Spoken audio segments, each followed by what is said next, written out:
venez avec moi. Aujourd'hui, Kelly Derson est à l'église Saint-Jean-Baptiste de La Roche-sur-Foron. L'église de La Roche-sur-Foron a été élevée entre la fin du XIIe siècle et le début du XIIIe. Au départ, les églises avaient surtout une nef centrale. Avec les poussées démographiques, on a allongé les nefs ou rajouté des chapelles. Au XIIe siècle, il y avait donc ici une seule nef.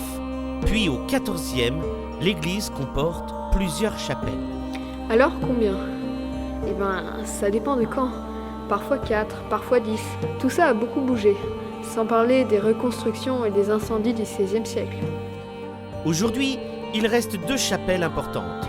La chapelle Fabry, dédiée à Sainte Catherine, et à la chapelle Notre-Dame ou chapelle de Vège. Ce sont les plus anciennes chapelles de fondation, même si elles n'étaient pas forcément toujours ouvertes sur le chœur.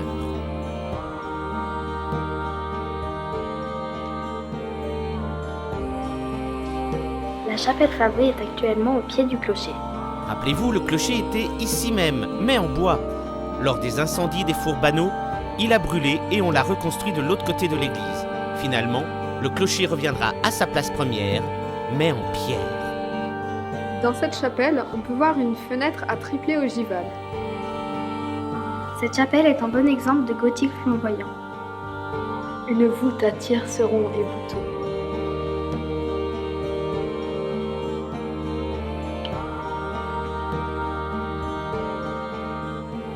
La chapelle de Vège daterait du milieu du XVe siècle.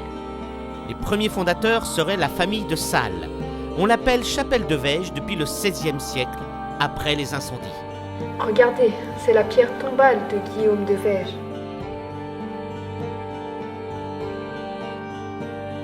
Ici, nous apercevons les armes de la famille de Vège. Et voici un grand mystère. Cette tête, que fait-elle là? Et chose curieuse, pourquoi y a-t-il la même tête dans l'église Saint-Nicolas de Bonne-sur-Menoge? Regardons maintenant la voûte de cette chapelle. C'est du gothique traditionnel. Par contre, regardons la fenêtre. C'est du gothique flamboyant. Quand on a restauré cette chapelle au début du XVe siècle, on a dû utiliser une voûte qui existait déjà. On a alors percé une fenêtre.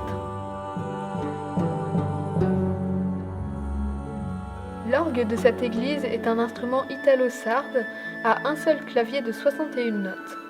Curieusement, il est muni d'un pédalier à l'allemande de 17 notes.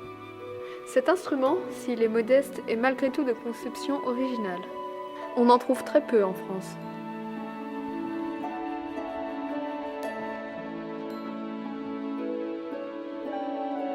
Nous sommes dans le clocher.